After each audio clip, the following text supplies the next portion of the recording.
Assalamualaikum warahmatullahi wabarakatuh.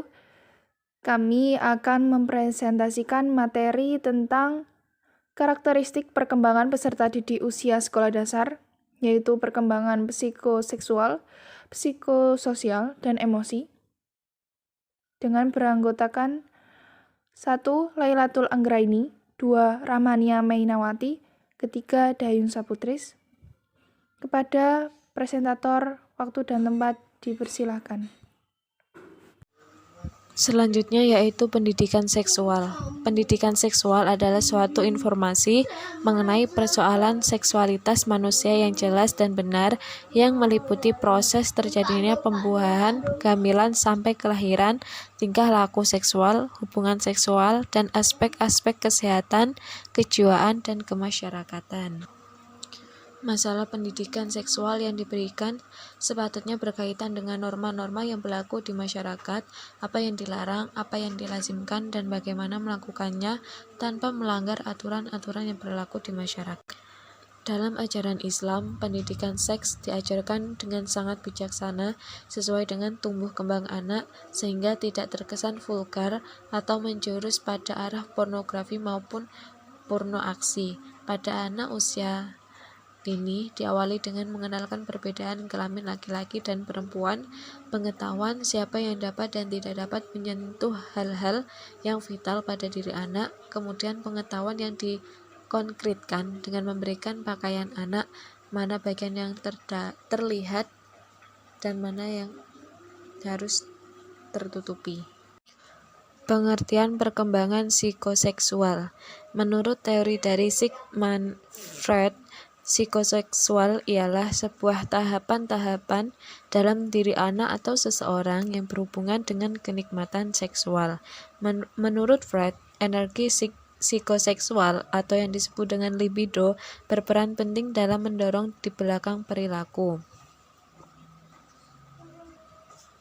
Energi psikoseksual atau libido digambarkan dengan kekuatan pendorong di belakang perilaku. Menurut Sigmund Freud, kepribadian sebagian besar dibentuk pada usia 5 tahun. Awal perkembangan berpengaruh besar dalam pembentukan kepribadian dan terus mempengaruhi perilaku di kemudian hari. Jika tahap-tahap psikoseksual selesai dengan tepat, hasilnya adalah kepribadian yang sehat. Jika masalah tidak diselesaikan pada tahap yang tepat, fiksasi dapat terjadi. Fiksasi di sini adalah fokus yang gigih pada tahap awal psikoseksual. Sampai konflik yang ini diselesaikan, individu akan tetap terjebak dalam tahap ini. Misalnya, seseorang yang terpaku pada tahap oral mungkin terlalu bergantung pada orang lain dan dapat mencari rangsangan oral melalui merokok, minum, dan makan. Selanjutnya, Sigmund Freud membagi tahap-tahap perkembangan psikoseksual menjadi 6 tahap, yaitu: pertama, pada tahap oral.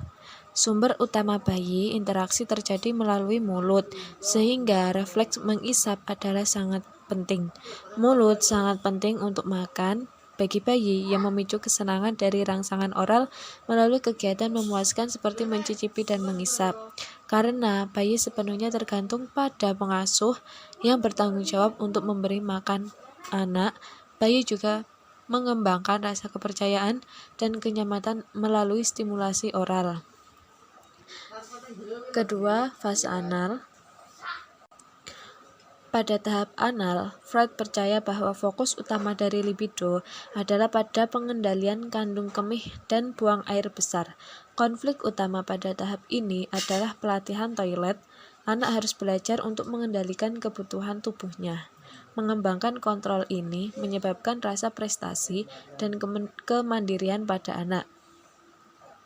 Menurut Sigmund Freud, keberhasilan pada tahap ini tergantung pada cara di mana orang tua melalui pendekatan pelatihan toilet.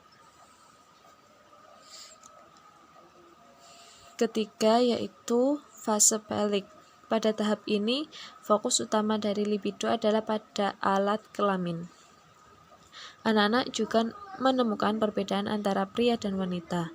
Freud juga percaya bahwa anak laki-laki mulai melihat ayah mereka sebagai saingan karena ibu harus berbagi kasih sayang dengannya. Kompleks Oedipus menggambarkan perasaan ini ingin memiliki ibu dan keinginan untuk menggantikan ayah. Namun, anak juga memiliki kekhawatiran bahwa ia akan dihukum oleh ayah untuk perasaan ini. Keempat, fase laten. Periode laten adalah saat eksplorasi di mana energi seksual tetap ada, tetapi diarahkan ke daerah lain seperti pengerjaan intelektual dan interaksi sosial. Tahap ini sangat penting dalam pengembangan keterampilan sosial dan komunikasi, serta kepercayaan diri. Freud menggambarkan fase laten sebagai salah satu yang relatif stabil. Kelima, fase genital. Pada tahap akhir perkembangan psikoseksual, individu mengembangkan minat seksual yang kuat pada lawan jenis, di mana dalam tahap-tahap awal fokus hanya pada kebutuhan individu, kepentingan kesejahteraan orang lain tumbuh selama tahap ini. Jika tahap lainnya telah selesai dengan sukses, individu sekarang harus seimbang, hangat, dan peduli. Tujuan dari tahap ini adalah untuk menetapkan keseimbangan antara berbagai bidang kehidupan. Selanjutnya yaitu pendidikan seksual. Pendidikan seksual adalah suatu informasi mengenai persoalan seksualitas manusia yang jelas dan benar yang meliputi proses terjadinya pembuahan, kehamilan sampai kelahiran, tingkah laku seksual, hubungan seksual, dan aspek-aspek kesehatan, kejiwaan, dan kemasyarakatan. Masalah pendidikan seksual yang diberikan sepatutnya berkaitan dengan norma-norma yang berlaku di masyarakat, apa yang dilarang, apa yang dilazimkan, dan bagaimana melakukannya tanpa melanggar aturan-aturan yang berlaku di masyarakat. Dalam ajaran Islam, pendidikan seks diajarkan dengan sangat bijaksana sesuai dengan tumbuh kembang anak sehingga tidak terkesan vulgar atau menjurus pada arah pornografi maupun porno aksi.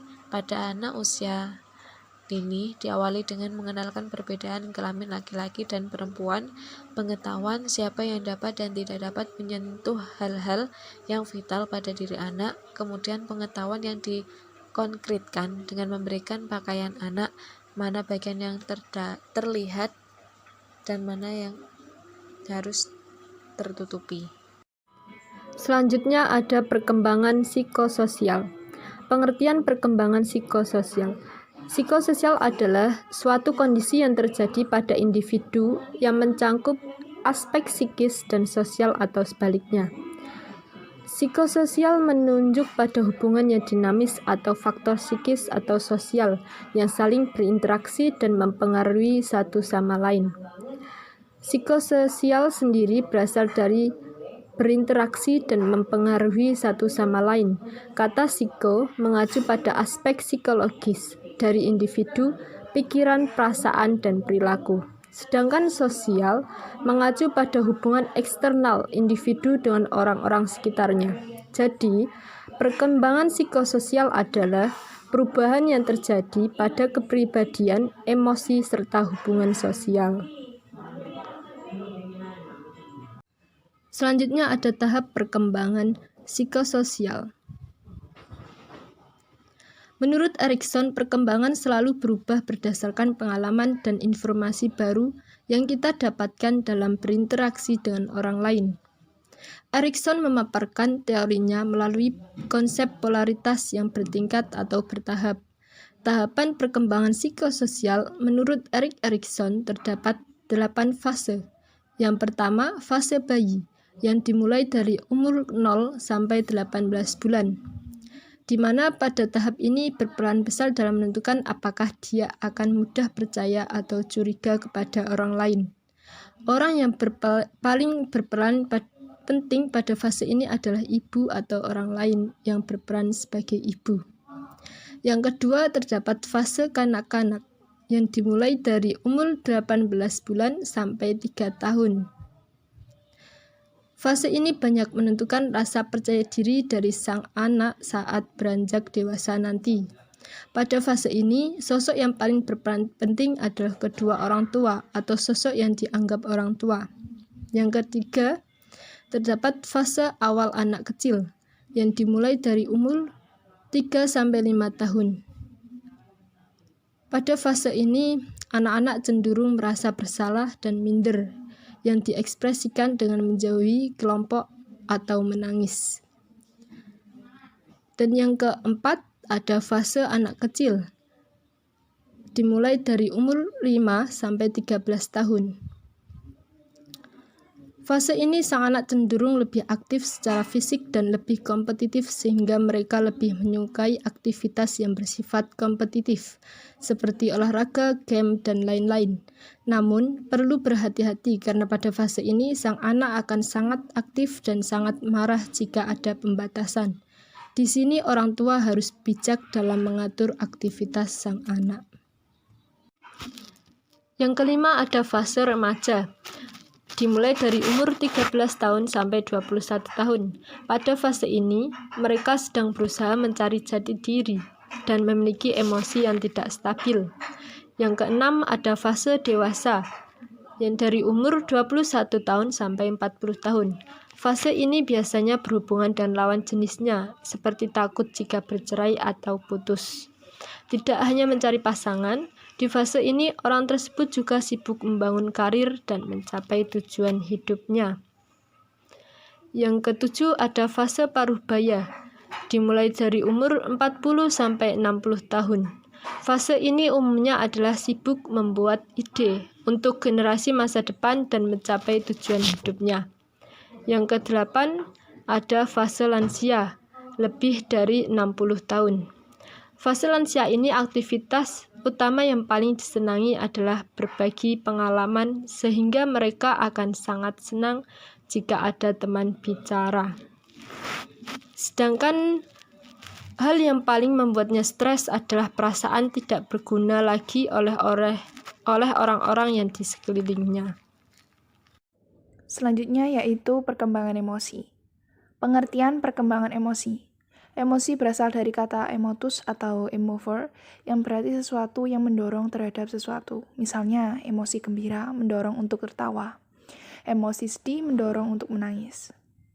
Sementara itu, Chaplin dalam Dictionary of Psychology mendefinisikan emosi sebagai suatu keadaan yang terangsang dari organisme yang mencangkup perubahan-perubahan yang disadari, yang mendalam sifatnya dari perubahan perilaku. Chaplin membedakan emosi dengan perasaan. Emosi adalah suatu respon terhadap suatu perangsangan yang menyebabkan suatu perubahan fisiologis disertai perasaan yang kuat dan kebiasaannya, yang mengandung kemungkinan untuk meletus. Sedangkan perasaan adalah pengalaman disadari, yang diaktifkan baik oleh perangsang eksternal maupun oleh bermacam-macam keadaan jasmani. Selanjutnya yaitu kondisi yang menunjang timbulnya emosionalitas yang tinggi. Yang pertama, kondisi fisik. Apabila keseimbangan tubuh terganggu karena kelelahan, kesehatan yang buruk, atau perubahan yang berasal dari perkembangan, maka anak akan mengalami emosionalitas yang meninggi. Yaitu seperti contoh kesehatan yang memburuk, kondisi yang merangsang, setiap gangguan yang kronis, perubahan kelenjar. Yang kedua yaitu kondisi psikologis. Yaitu contohnya seperti pelengkap intelektual yang buruk, kegagalan mencapai tingkat aspirasi, kecemasan setelah pengalaman emosional tertentu yang sangat kuat. Yang ketiga yaitu kondisi lingkungan yang menunjang timbulnya emosionalitas yang tinggi, seperti contohnya ketegangan yang disebabkan oleh pertengkaran dan perselisihan yang terus-menerus, kekangan yang berlebihan seperti disiplin yang otoriter. Bahkan suasana otoriter di sekolah juga bisa mempengaruhi timbulnya emosionalitas yang tinggi. Dan tentu saja sikap orang tua yang terlalu mencemaskan dan bisa disebut overprotective. Yang selanjutnya yaitu dampak umum dari emosionalitas yang meninggi. Yang pertama, keadaan emosional yang menguat, sering atau menetap, itu akan menggoncangkan keseimbangan tubuh dan mencegah berfungsinya tubuh secara normal. Yang kedua, apabila keseimbangan tubuh terguncang emosi, maka perilaku anak menjadi kurang teratur dibandingkan dalam keadaan normal dan lebih menyerupai perilaku anak yang lebih muda, seperti childish. Yang ketiga, goncangan keseimbangan tubuh tercermin pada efisiensi mental yang menurun, terutama dalam segi ingatan, konsentrasi, dan penalaran. Dalam realitanya, dampak dari emosionalitas yang meninggi bisa juga terlihat pada nilai sekolah yang tampak dipengaruhi oleh ketegangan emosional, seperti kesulitan membaca, merupakan kesulitan yang umum pada anak yang emosionalitasnya tinggi. Dampak umum dari emosionalitas yang meninggi selanjutnya yaitu emosionalitas yang meninggi mempengaruhi penyesuaian anak secara langsung, karena orang lain menilai atas dasar perilaku mereka, atau bisa juga disebut mempengaruhi penyesuaian anak secara tidak langsung karena penilaian sosial yang diterima anak, sehingga mempengaruhi sikap dan perilaku anak terhadap orang lain. Jadi di sini setiap penilaian atau bisa dibilang bullying itu sangat mempengaruhi mental anak. Yang terakhir yaitu penyesuaian sosial berkaitan dengan konsep diri anak. Emosionalitas yang meninggi menimbulkan dampak yang merugikan bagi perkembangan pribadi. Jika setiap